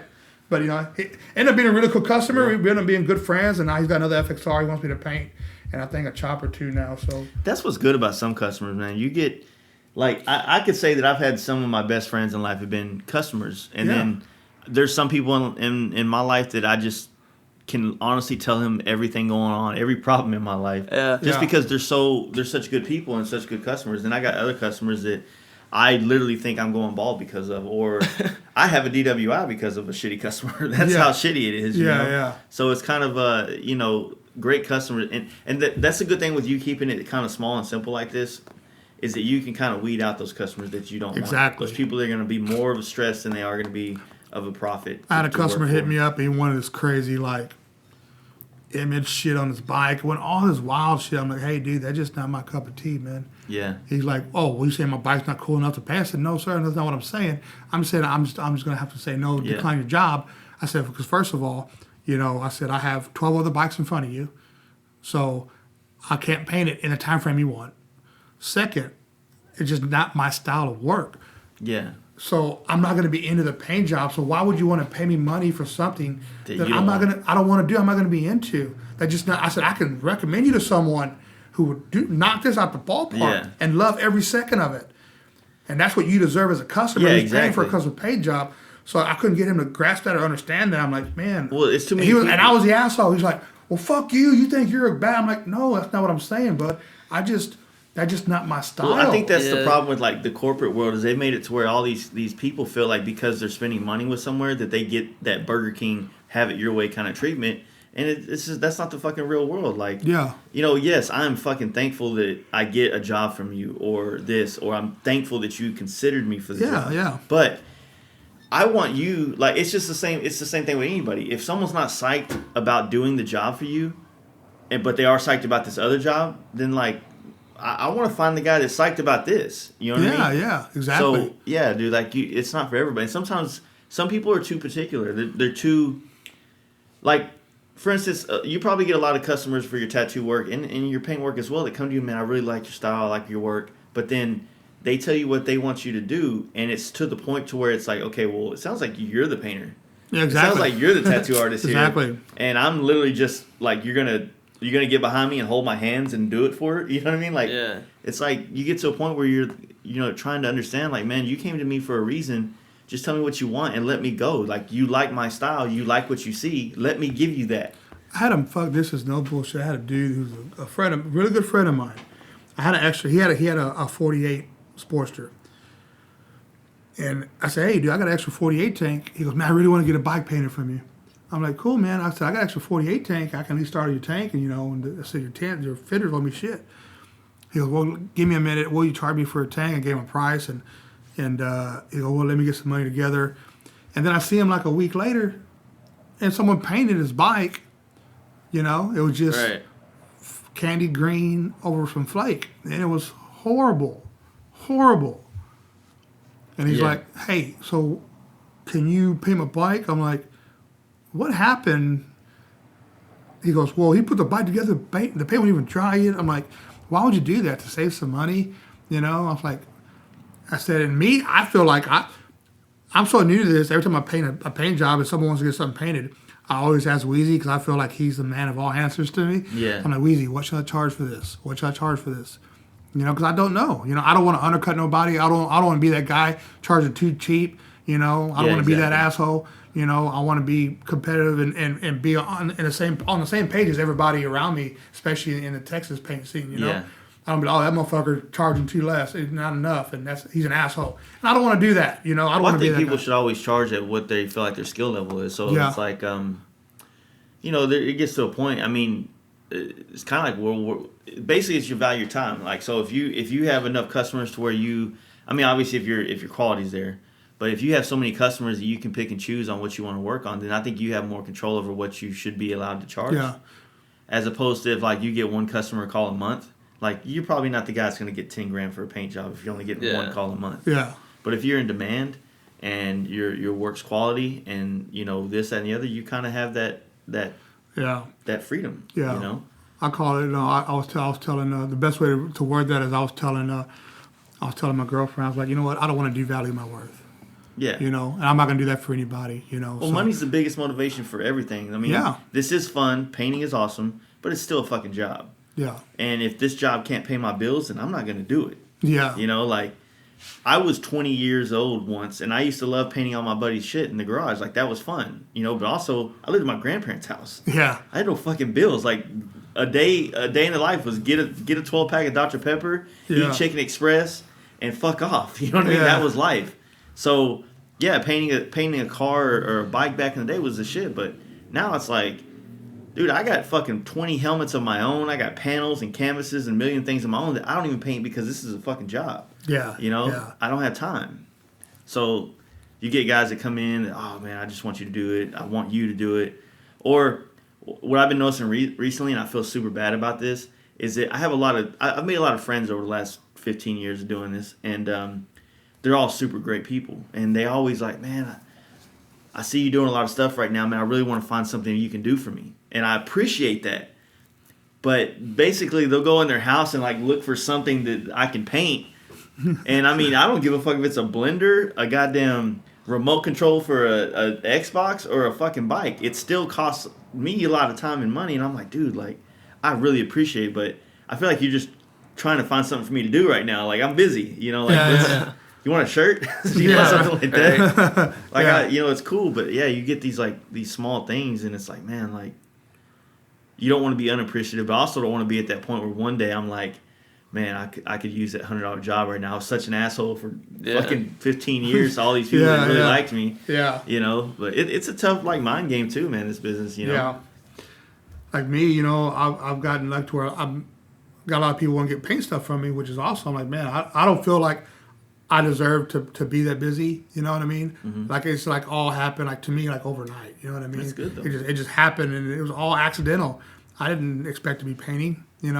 I just bought a rattle can and fixing my girl, being a nice boyfriend, fixing a mirror, being a nice boss, doing a fucking tank on it. And it's just turned into what it is today, which is super cool. And now that I've gotten more busier with it, it's helping me because it makes my job easier. I can do things a lot quicker now because it's almost like becoming second nature to me. And I've always been the type of guy to pick something up fairly quick. Fairly quick, yeah. And then try to put my twist on things. But I'm still trying to figure it out, And whenever I went to that paint show that we met at in the Pearwood show, it was a huge eye opener to me. It humbled me and put me in a place where I felt like, okay, this is where I belong in this fucking paint scene. I'm here. Everybody else is up here, even though it was not my style of paint job, I can look at a paint job and appreciate the art behind it, or the quality, or the finish work behind it, you know. And because I got put back in, and it reminded me of tattooing when I was a nobody in tattooing, you know, and no one knew who the fuck I was. I was another fucking tattooer. It lit another fire under your ass. You know what I mean? And it lit a fire under my ass, you know. And I was so fucking nervous. I almost didn't go, you know. It can be. Weezy was like, "No, motherfucker, you're gonna go, and we're gonna do this shit." I'm like, "Oh fuck!" And then fucking Perowitz came up to the bike. He's like, because we were the first ones there. Yeah. You know, and then he's like, "Oh, so okay, so what's this using? What's this?" And I was just like, "I just bought this new clear." You know, because what clear are you using? I was like, Yeah. I said, That's painter talk. Miss Perowitz. Hey man, can you go get the can that's in the back? Yeah. Call a shot. The can is in the back. It's a tall one. It's got a number on it. Can you let me know that number, please? Like now. Oh, I'm sorry, sir. It was a 6700. He's like, oh. He's like, wait a minute, you didn't know what it was? I'm like, no, sir, I'm not going to lie to you. He goes, that's funny because I don't remember half the shit. And he ended up being a super cool guy. He is super cool. You know? And Weezy's bike was, to me, the first bike that I actually put everything into. Was technically my second bike that I painted. Mm-hmm. The first one was my Dyna, which I thought was ugly as shit.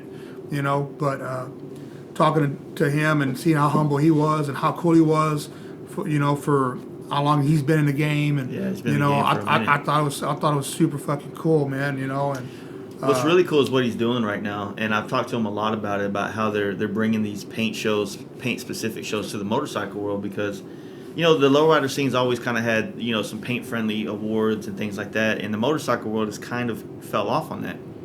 And there's so much money in motorcycle paint. There's so much talent in motorcycle paint, and honestly, like, it's hard. Like, the paint's the first thing you see on anything, right? Yeah. So it's like it should have probably more emphasis on like building up that culture of it. You know what I'm saying? I love the fact that they're doing that stuff, and I've even thought about ways like I would love to like sponsor a smaller version or other versions of paint shows for people as well, because the first thing is like teaching everybody that's getting into it to be cool and humble and approachable, and like don't look at everybody as competition, but rather look at everybody as like we can help each other all evolve in this business a lot better. Yeah. There's enough people for everybody. Yeah. But maybe you're in this town where there's 20 fucking painters and you're trying to make your mark, and the only way you can do is to try to be the bully on the street. Yeah. It's not going to work too great in the end, for you. Maybe you should think about like, okay, well, maybe try to go work with one of them. Yeah. Maybe try to partner up with one of them. Maybe try to do a lot of things, but cutthroat business, man. It doesn't go very far. I'm not like that. It's drama, man. I've never pinstripe before in my motherfucking life. So when I did the gold leaf on this bike here, I did the side panel, and it took me like 3 hours to do one color of the two. I was like, fuck this shit. This is hard. So then I'm like, do I miss this sick? Yeah. Because he does this every day. And then I can kind of maybe connect with him and build a relationship with this guy. He's local. Maybe I can learn some shit from him. I'm like, man, no, he's too busy. I thought about it. So I put it on Facebook. I'm looking for someone who does pinstriping. Met a guy named Magic who's near Galveston. Been in the game a long time. That dude's got a fucking phenomenal fucking paint shop. I went up there, met him, drove like an hour to go over there. And, never heard of the dude before in my life. Mm-hmm. Never met him before in my life. Ended up being a super nice guy. I said, hey, this is what I'm doing. Let me know if you're into it. If not, I understand. Bought him the tins. He's like, he looks at me, oh shit, well, how'd you do this and how'd you do that? And oh fuck, and we started talking paint. It was super cool and fun. I ended up being there hours, Yeah. And did the pinstripe for me. Went and picked it up. He was showing me something he was painting, and I was like, man, this is super cool, man. Just be able to click with someone. Trade knowledge or whatever little that I know, that I feel, and someone like him has been doing it for a fucking long time, It's like, fuck, it's super awesome, And I think that's how it should be. The cutthroat shit, being the dickhead doesn't get you nowhere, for sure. You may have a couple cool friends that think you're cool because you're an asshole, but, at the end of the day, if you need someone or customers to help, as well. Customers kind of like to click up and be like, oh, this is my team, Yeah. This shop's my team. And then, honestly, usually the people in the shop are cool, but you got these hardcore ass customers out here that just want to be like. I saw that a lot at the Perowitz show, because all these bikes would come out, trailers and shit, and they put it in there and fucking 31-inch fucking rim, whatever the fuck they are, and they're all like, this is our team. This is we're gonna sweep this show. I want to paint a bike that people ride and get dirty. You know, that's kind of always been my argument, and to this day I lose all the time. You know, Yeah. I lose it. I'm fucking barking up a tree that I cannot win, and basically it's just preference, man. I'm starting to grip and come to the terms that not everybody that rides a bike is into bikes as much as I am. Yeah. You know what I mean? So I'm like, cool with it. There are people out there that just like to build bikes. Yeah. Like, that's it. They don't give a shit about riding them, but there's something amazing to them about building a bike, and now I accept that and I respect it. You know what I mean? Yeah. But it's the same thing with the paint, man. Like, you know, we went to Arizona Bike Week. Me and my buddy, we rode to Cali. On the way back, we stopped by Arizona Bike Week, put it in the Baddest Bagger show, and we're like, damn, should we wipe all these bugs off of it? And I'm like, yeah, let's not be that trashy. So we wiped off as much as we could, but you know, it's like they're not gonna walk by and go like, man, like this looks like a great bike that somebody rides. Here's a trophy. So it's almost like, man, I don't even want to be in this show because like these guys are pulling it off trailers, they're getting applauded for that, and that's a whole nother fucking set of fucking deals. You know what I mean? I saw that a lot with that Pairway show. You know, I'm like, wow, this is crazy. Like some of the people that won awards for certain categories, I'm like, this doesn't even fall in the category that they won the award for. Well, what they do is they'll try to put 5 bikes, or they'll put 1 bike in all the categories, and like they might have the only pinstriping on the bike, and there's a pinstriping class might be an outline, and it's almost like, well, you won by default. And I'm like, that's not the way you're supposed to win trophies for anything. Exactly, yeah, You know? for sure. And then the thing that sucks for me is that like I always end up getting put as a judge in those shows, which then I'm like, there's no fucking way I'm putting my bike in here now because that just seems suspect, even though it's not.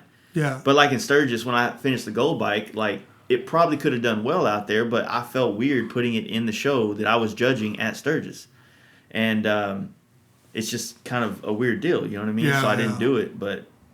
Yeah, I agree. I'd be just like that if I was... But it sucks when, like, you're on this... Like, I'm not saying I'm on this level, but considerably I'm thinking we're all on this level of paint, and I'm judging all the bikes, all my peers that are on my level, and yet I can't be judged with it because my bike's here. It's like it felt like shit. Like, yeah. You know? Yeah, that's got to be frustrating. So it's like you don't get the same kind of... I don't know. It's petty, basically, but yeah, it's still. I still support the show as much as I can, and I would support anybody else that puts on shows like that. Yeah, 100%. So it was cool because it seemed like Parrots just started hearing about Paint Huffer. You know, he's like, I've been hearing a lot about that metal flake. And he called Jody over there, and you know, she's like, hey, this is that metal flake we were talking about, and now they use the shit out of it. You know, which I thought was really cool. Well, that company's been cool as shit, and they've been really trying to step their game up and push the flake to artists, and they're expanding on their product line, and they're doing what I feel like House of Color and all these other paint companies should have been doing for us artists a long time ago. Yeah. At least giving us a discount. At least. Yeah. You know, instead of like, oh, you know, you're a sponsored artist for this company, but then you still got to go to the fucking paint store and pay retail to paint a bike for them to use as advertising. And the cool thing about Paint Huffer is they push the shit out of you. They're gonna repost your shit over and over again, and they stand behind the people who use their product and their paint team. You know, and that thing is fucking awesome. Yeah, that's why I fuck with him too. I just talked to him a few weeks ago, and I didn't even know he had a tattoo shop. What? You know? Yeah. And I was like, fuck, that's cool. We relate to something, you know. And it was fucking super awesome. I'm like, damn. He goes, 713. He knew my shop. Like, and we started fucking just chopping it up, you know. Yeah. It was cool. And but yeah, man, that guy is really doing a good job with promoting his company and treating his people right, you know, because that's super important nowadays, man. You got like, you know, if like we were talking about, if House of Color would do that more, there's so many talented painters out there.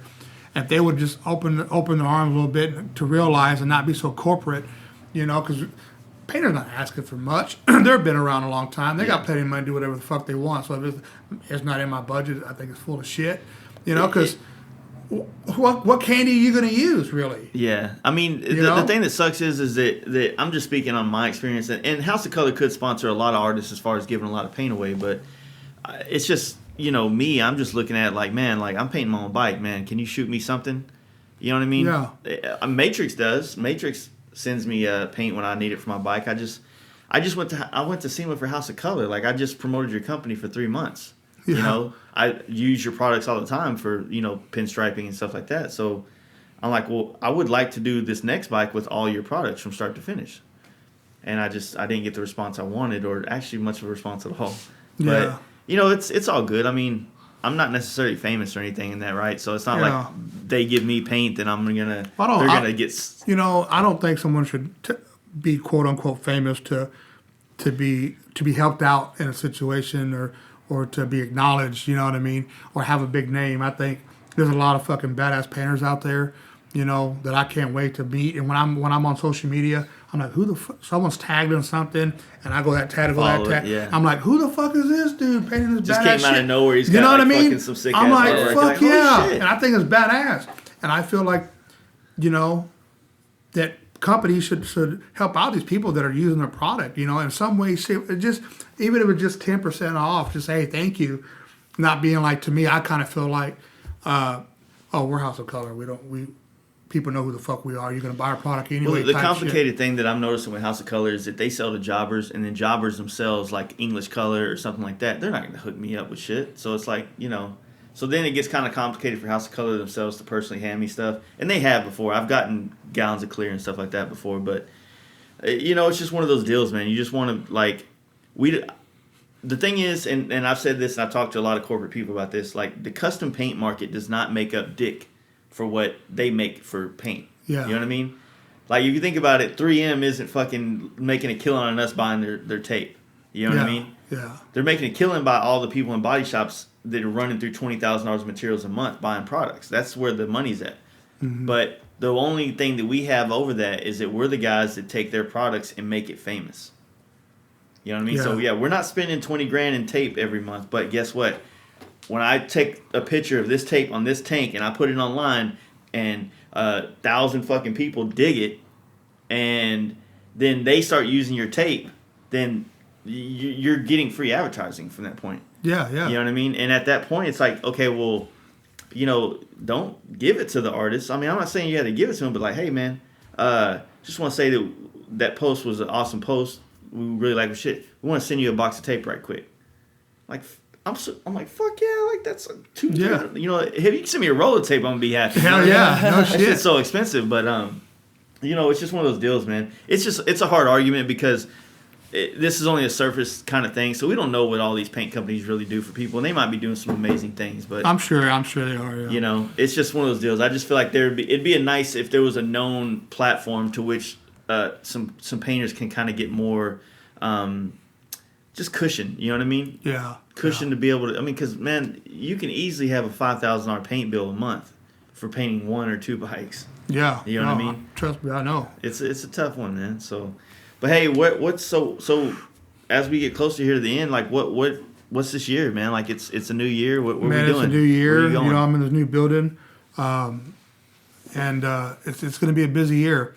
I mean, I got 13 bikes to paint now at the moment. Nice. So, to me, it's a lot to me. That's a lot to that's a lot to anybody. It's overwhelming to me, That's why I tell them don't bring the parts here. When your job's next, bring the parts here. That's a good thing. I try to have 2 or 3 jobs here so I can nibble at a few at a time.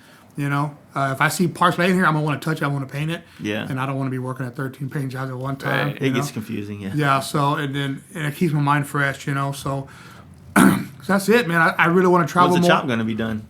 What's that? The chop, the panhead. Man, the motor is going to be taken to a place here, Southern Cycles here locally. I just got to go pick the motor up and drop it off. It's pretty much, I think the fab work's done, to be honest with you. So I'm hoping within the next 4 or 5 months. I'm really excited to paint that. That's my own personal bike. You have a goal for like the project to be done, like the whole bike? Man, we had a goal to have it before Giddy Up was the original goal. Last year or this year? This year. Okay. This year, that's not happening. But John's got a full-time job, Yeah, and exactly. which is understandable. John's a really good friend of mine. He built a shovel for one of my employees, a good friend of mine that I painted as well. So, man, I just want to. This year I kind of want to travel a little bit more and get to meet some painters and, put myself out a little bit more just to, go to shows. And the Texas Hill Show just messaged me to paint a helmet for a prize or something like that, which I thought was super cool. That's cool. That they thought about me, so I'm really, really thankful for that.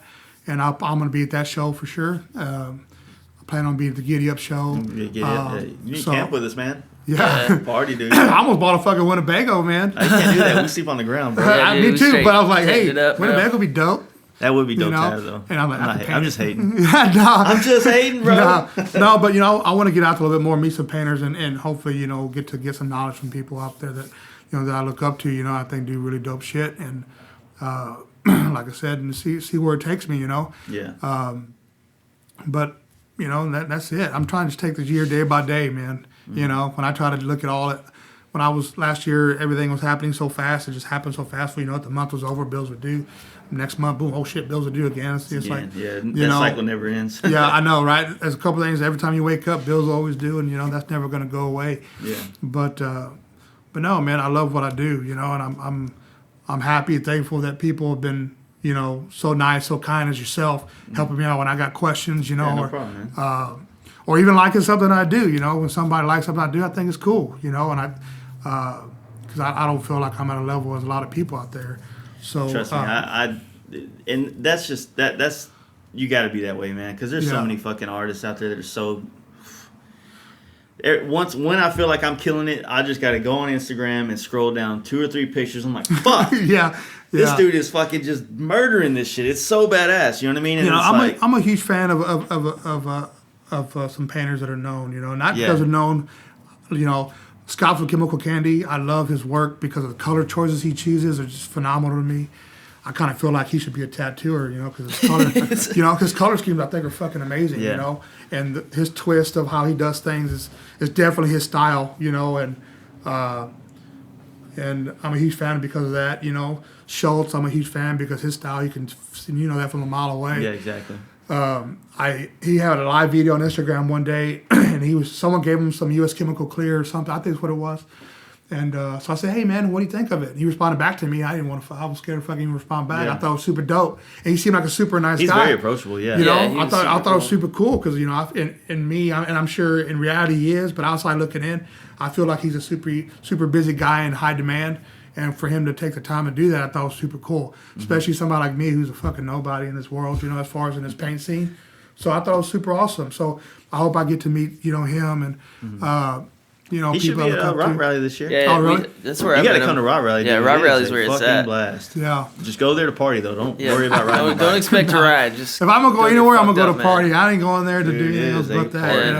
We're gonna be there to party. Yeah. That's it.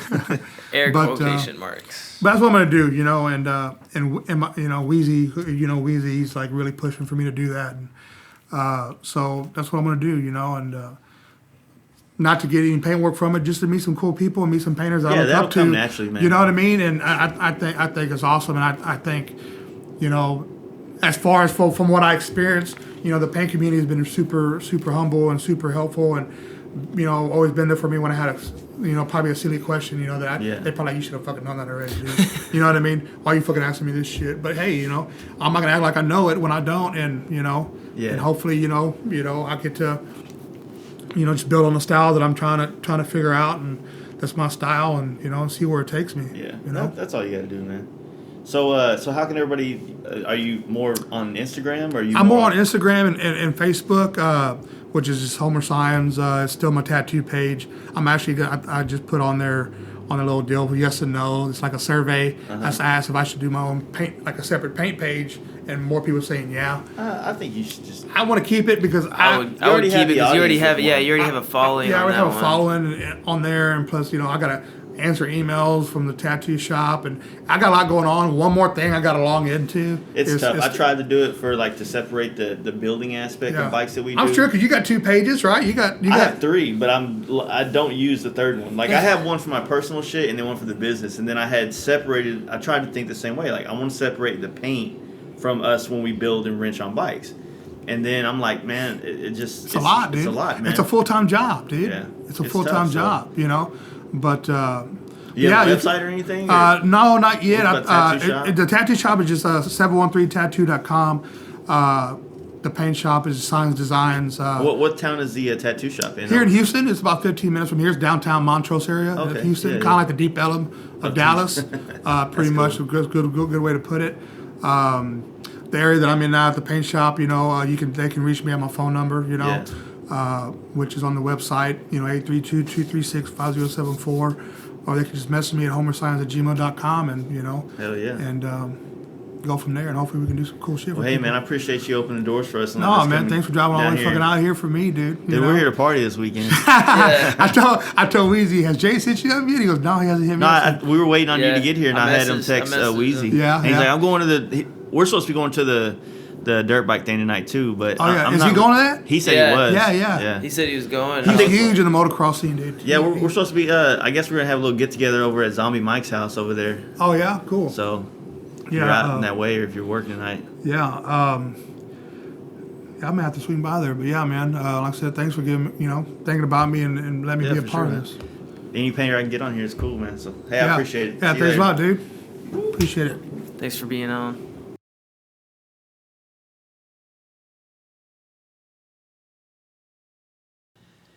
Yeah, so that was Homer. Yeah. Not even gonna say his last name anymore. We actually recorded that podcast before we did Simpsons, and we were kind of. I think it was only our second or third one that we recorded ever. I think so. I think that was our second. Yeah, I mean, second that actually stuck to The regiment that we had Yeah. planned. So we were a little bit nervous starting that one, but I think it worked out pretty well, and I hope you got a good idea of who Homer is and what he's about. So we're trying to, just make this shit better. Don't forget to check out our website. I actually just fucking built one for this whole podcast thing and taught myself how to do it, which it wasn't hard. I ain't gonna lie. Man of many talents. Yeah. You can do anything through YouTube and Google. So check it out at www.fastlifegarage.com. And you pretty much through that, you can get a link to everything that we have, from our YouTube channel to the Facebook business page to our Instagram. And we'll usually be posting the podcast through the blog, which is going to say, one of the header lines, I think, is Fast Life Podcast. Yeah. So check that out. You can also check our business page out at the Fast Life Garage on Instagram. You can check out Jesse at Fast Life Jesse. What underscores under each fucking word? Fast Yeah. underscore Super life complicated. underscore. Yeah.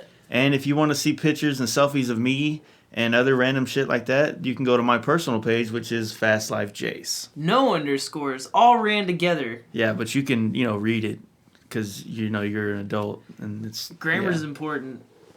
Yeah, for sure. Thank you again for checking this out. We're going to try to be back next week with another person. Do we have any idea who it's Man, gonna be?